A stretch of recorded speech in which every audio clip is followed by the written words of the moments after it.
ഒരു ഫ്രണ്ട്ഷിപ്പ്, ഇത്തയുടെ ഒരു ഡെഫിനിഷൻ എന്താ? ഫ്രണ്ട്ഷിപ്പ് എങ്ങനെയാ മെയിൻറ്റെയിൻ ചെയ്യാറ്? നമ്മൾ നന്നായി നിന്നാൽ മതി. കാരണം നമ്മൾ അവർക്കൊരിക്കലും ആ നമ്മുടെ ഓപ്പോസിറ്റ് നിൽക്കുന്ന ആൾക്കൊരിക്കലും നമ്മളൊരു ദ്രോഹമാവാതിരിക്കുക, അവർക്ക് ഒരു തരത്തിൽ നമ്മളെ കൊണ്ടൊരു സങ്കടം വരാതിരിക്കാൻ നമ്മൾ ശ്രമിക്കണം.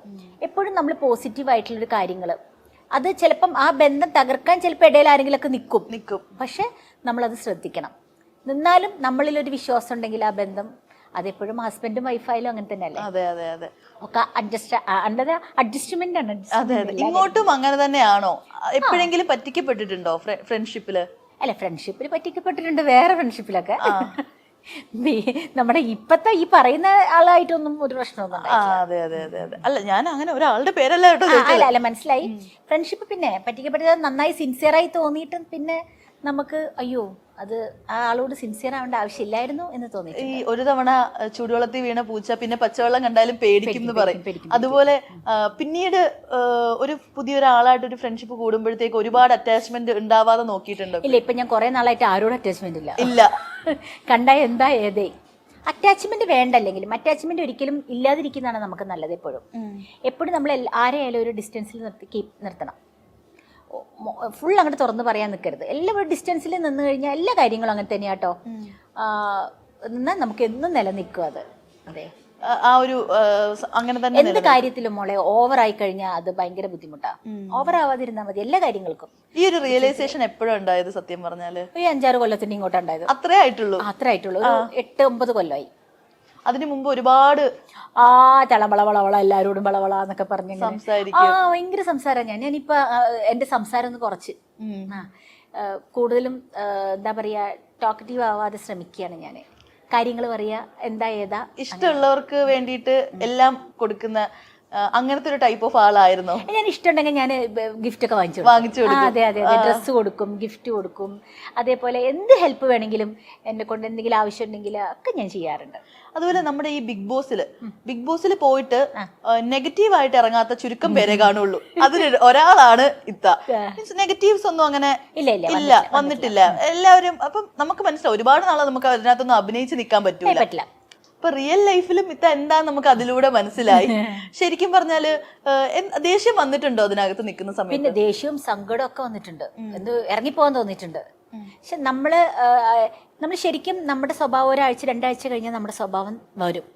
ഈ 60-70 ക്യാമറയൊന്നും ആരും മൈൻഡ് ചെയ്യില്ല. അപ്പം ആദ്യമൊക്കെ നമ്മൾ ബലം പിടിക്കല്ല അവരും, അയ്യോ ക്യാമറയുണ്ട് ശ്രദ്ധിച്ച് സംസാരിക്കണം, നടത്തത്തിൽ ശ്രദ്ധിക്കണം എന്നൊക്കെ. ക്യാമറ മറന്നു പോകും. പിന്നെ നമ്മളാവണം അവിടെ. പിന്നെ ഗെയിമാണെന്നൊക്കെ പറയുന്നുണ്ടല്ലോ, ഒരു ഗെയിമും അല്ല, അത് അവരുടെ സ്വഭാവം തന്നെയാ. അല്ലാണ്ട് ഗെയിം ആണെങ്കിലും നമ്മൾ ചൂടാവേണ്ടടുത്ത് ചൂടാവണം, അത് വേറെ കാര്യം. ബിഗ് ബോസിൽ ചൂടാവേണ്ടടുത്ത് പ്രതികരിക്കണം, അതാണ് ബിഗ് ബോസ്. ഞാൻ അങ്ങനെ വലുതായിട്ട് പ്രതികരിച്ചില്ല. ഞാൻ വിചാരിച്ചു എൻ്റെ അടുത്ത് ഇങ്ങോട്ട് വന്നു കഴിഞ്ഞാൽ ഞാൻ അങ്ങോട്ട് വെച്ചു കൊടുക്കുക. റിയൽ ആയിട്ട് നിന്നു ഞാൻ റിയൽ ആയിട്ട് എൻ്റെ അടുത്ത് ഇങ്ങോട്ട്. പക്ഷെ എനിക്ക് അവിടെ ഞാൻ പുറത്തുനിന്ന് കണ്ട ആൾക്കാരെല്ലാം അകത്ത്, പുറത്തുനിന്ന് ഒരുപാട് എന്നെ ഇഷ്ടമുള്ളവരൊക്കെ അതിൻ്റെ അകത്ത് ഉണ്ടായിരുന്നു. അവരാരും എന്നോട് അവിടെ എനിക്ക് സ്ക്രീൻ സ്പേസ് തന്നില്ല എന്നാണ്. ശരിക്കും സംസാരിക്കാനുള്ള ഒരു ഇടം നമുക്ക് തരണ്ടേ. നല്ല സൗഹൃദം കിട്ടിയിട്ടുണ്ടോ അവിടുന്ന്? ഇല്ല. അവിടെ ഒരാൾ പോലും ഇല്ല സ്റ്റിൽ കോണ്ടാക്ട് ഉള്ള? ഇല്ല, ഞാൻ അവിടുത്തെ ആരോടും ഞാൻ സംസാരിക്കാറ് പോലും ഇല്ല. നമ്മളപ്പം ഈ ഒരു സ്ക്രീനിൽ കാണുന്നതിലും അപ്പുറം എന്തൊക്കെയോ ട്രോമാസ്. അതിന്റെ ഇടയ്ക്ക് പിന്നെയും ഭേദം ആര്യയുടെ കല്യാണത്തിന് എന്നെ വിളിച്ചിരുന്നു.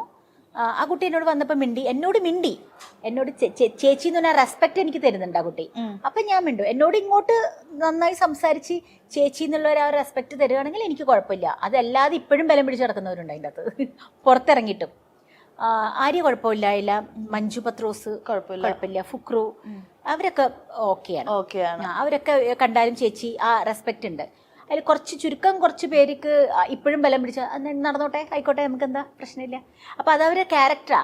അപ്പൊ നമ്മൾ അതനുസരിച്ച് നിന്നാൽ മതിയല്ലോ. ശരിക്കും എനിക്കൊന്ന് ഏറ്റവും കൂടുതൽ നെഗറ്റീവ്സ് ഒരുപാട് പേർക്ക് ലൈഫ് ലോങ് നെഗറ്റീവ് ഉണ്ടാക്കിയ ഒരു സീസണും കൂടിയാണ്. അത് വരും അതില്. ആ ഷോ എന്ന് പറയുന്നത് നല്ലതും ആവാം ചീത്തതും ആവാം, രണ്ടുമായിട്ടാ നിൽക്കാത്. നമ്മൾ വളരെ ശ്രദ്ധിക്കണം. അത് ഭയങ്കര നമുക്കങ്ങ് ഒന്നും ഇല്ലല്ലോ, നമുക്ക് പത്രവും ഇല്ല, സമയവും ഇല്ല, ഒന്നും അറിയില്ല, ഒരു എന്റർടൈൻമെന്റും ഇല്ല. ബിഗ് ബോസ് പറയുന്ന ടാസ്ക് മാത്രമേ ഉള്ളൂ. പിന്നെ ഈ വീട്ടിലിങ്ങനെ ഇരിക്കല്ലേ, നമ്മളിങ്ങനെ നോക്കുമ്പോഴത്തേക്കേ അതായത് നമ്മൾ ഇപ്പൊ നമ്മുടെ നോർമൽ ലൈഫിലാണെങ്കിൽ നമ്മൾ അങ്ങനെ വഴക്കുണ്ടാക്കാത്ത കുഞ്ഞു കാര്യങ്ങൾക്ക് അതിനകത്ത് വഴക്ക്. അതെന്തായിരിക്കും? അത് വരും, നമ്മൾ ചൂടായി പോവും. ഇപ്പം ഒരു ഫോർ എക്സാമ്പിൾ ഇപ്പൊ ഈ വെള്ളം വെച്ചു, ഈ വെള്ളം ഞാൻ കുടിച്ചിവിടെ വെച്ച് കഴിഞ്ഞിട്ട് ഞാനിപ്പോൾ ആരോടെങ്കിലും സംസാരിച്ചിരിക്കുമ്പോൾ നൂർജഹാൻ വന്നിട്ട് ഈ വെള്ളം കുടിക്കുമ്പോൾ ഞാൻ എൻ്റെ ഒരു നല്ല മനസ്സിറങ്ങി ഞാൻ പറയാം മുഴുവൻ കുടിക്കില്ലട്ടാ, ഞാൻ എടുത്ത് വെച്ചതാട്ടെ, വേറെ വെള്ളം ഇല്ല എന്ന് പറയുമ്പോൾ ഓ ശരി കേട്ടോ എന്ന് പറഞ്ഞ് അവിടെ വെക്കും വെള്ളം. വേറെ വെള്ളം എടുത്ത് പോയി കുടിച്ചോ, എനിക്ക് ദാഹിക്കുന്നത് ഇയാളുടെ ബോട്ടിൽ മാത്രമല്ലല്ലോ ഇത് എന്നൊക്കെ പറയുമ്പോൾ തുടങ്ങും അവിടെ പ്രശ്നം. മനസ്സിലായി. അപ്പൊ അങ്ങനെ വരും. അങ്ങനെ വരാൻ കാരണം നമ്മുടെ ഓൾറെഡി ഫ്രസ്ട്രേറ്റഡ് ആണ്. അതാ ഭയങ്കര പ്രശ്നം. ഭക്ഷണം ഇല്ല, ഉറക്കമില്ല. അതെ, ടൈം അറിയില്ലല്ലോ. ഇപ്പം അവിടെ രാത്രി 1 മണിയായിരിക്കും ലൈറ്റ് ഓഫ് ചെയ്യുന്നത്. നമുക്കറിയില്ല 1 മണിയാണോന്ന് നമുക്കറിയില്ലല്ലോ. പകല് ഉറങ്ങാതൊക്കെ എങ്ങനെയായിരിക്കും? പകല് നല്ല ഉറക്കം വരും. ഞാനൊക്കെ എങ്ങനെ കള്ളുറക്കം ഉറങ്ങിയിട്ടുണ്ടെന്നറിയോ? ഇങ്ങനെ ഇങ്ങനെ ഇങ്ങനെ ഇങ്ങനെ കണ്ണടച്ചിട്ട് ഇങ്ങനെ കേൾക്കും. മാജിക് കാണിച്ച് ഉറങ്ങാൻ പറ്റുമോ? ഇല്ല.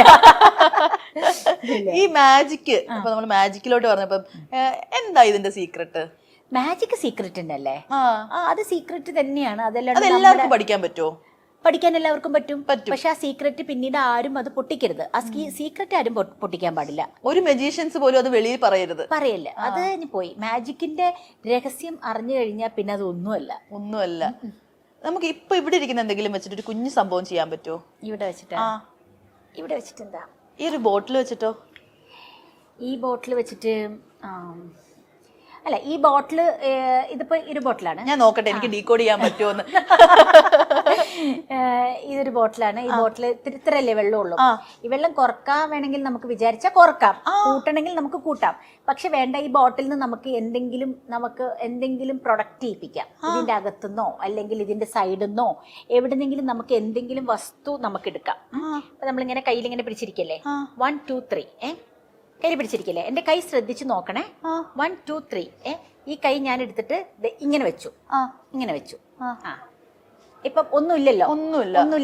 ഉറപ്പല്ലേ? ഇനി എന്റെ ഈ ബോട്ടിൽ എടുത്തു കഴിഞ്ഞാൽ ഇതിന്റെ അകത്ത് കൈയടക്കെന്ന് പറയും. ഈ ബോട്ടിലിന്റെ അടിയിൽ ഒരു സാധനം ഉണ്ടാവും. എടുത്തു നോക്കിക്കോ. കണ്ടോ? ഒരു മോതിരം. ഹാൻഡ് ട്രിക്സ് ആണ്. അതെവിടുന്നോ അതെങ്ങനെ നമ്മുടെ കണ്ണുപിടിച്ച് സാധനം വന്നവിടെ. അപ്പൊ അതാണ് ഹാൻഡ് ട്രിക്സ് എന്ന് പറയുന്നത്. അപ്പം ഞാൻ ആ മോതിരം ഇവിടുന്ന് ഇവിടെ വെച്ചതൊന്നും കണ്ടില്ലല്ലോ. ഇല്ല, ഞാൻ ഇങ്ങനെ നോക്കിക്കൊണ്ടിരിക്കും, അതൊന്നും കാണാൻ പറ്റുന്നില്ല.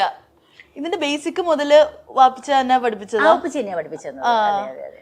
കൊച്ചിലെ മുതലേ ഇൻട്രസ്റ്റ് ആയിരുന്നു, ഇങ്ങനെ പുറകെ നടക്കായിരുന്നു എനിക്ക് പഠിപ്പിച്ചത്. ഇല്ല, മാജിക് പഠിക്കണം എന്നൊരു ആഗ്രഹം ഇല്ലാത്ത ഒരാളായിരുന്നു ഞാൻ ശരിക്കും മാജിക് ഉപ്പച്ചിയുടെ കൂടെ പോകുമ്പോ അസിസ്റ്റന്റ് ആയിരുന്നു മാജിക്കിന്റെ.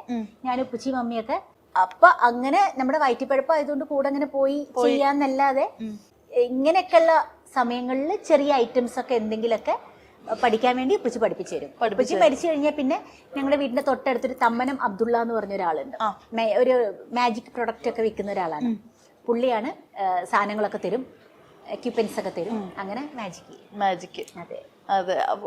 ഉപ്പച്ചിയുടെ ഒരു നഷ്ടം എന്ന് പറഞ്ഞു കഴിഞ്ഞാല് അത് ഭയങ്കര ഒരു സംഭവം തന്നെ ആയിരിക്കും. തീർച്ചയായിട്ടും തീരാ നഷ്ടമല്ലേ അതൊക്കെ. ഉപ്പാമാര് പോവാന്ന് പറഞ്ഞാൽ തീരാ നഷ്ടമല്ലേ. പിന്നെ നിങ്ങള് രണ്ടാളും അല്ലേ? പിന്നീടുള്ള ലൈഫ് എങ്ങനെയായിരുന്നു? പിന്നീട് ലൈഫ് എനിക്കൊരു ജോലി ഉണ്ടല്ലോ. എന്നുവെച്ചാൽ ഉപ്പച്ചി ജീവിച്ചിരിക്കുമ്പോ തന്നെ ഞാൻ ഉണ്ട്. ഉപ്പച്ചി മരിക്കുമ്പോൾ ഞാൻ കാര്യസ്ഥൻ കഴിഞ്ഞു. കാര്യസ്ഥൻ എന്ന മൂവി കഴിഞ്ഞു. അതിന്റെ ഒരു റീ എൻട്രി മൂവിയാണ് ശരിക്കും മലയാളത്തില്. അത് കഴിഞ്ഞപ്പോഴാണ് ഞാൻ കുറെ പടങ്ങൾ ചെയ്തു തുടങ്ങിയത്. അപ്പൊ പിന്നെ കുഴപ്പമില്ലാത്ത രീതിയിൽ പടങ്ങൾ കിട്ടി തുടങ്ങി എനിക്ക്. പിന്നെ സിസ്റ്റർ ഉണ്ട് എനിക്ക്. അത് അവള് തൊടുപുഴ സെറ്റിലാണ്. സെഫ്നി എന്നാ പേര്, സെഫ്നി ഖാൻ. നല്ല വെറൈറ്റി പേരുകൾ.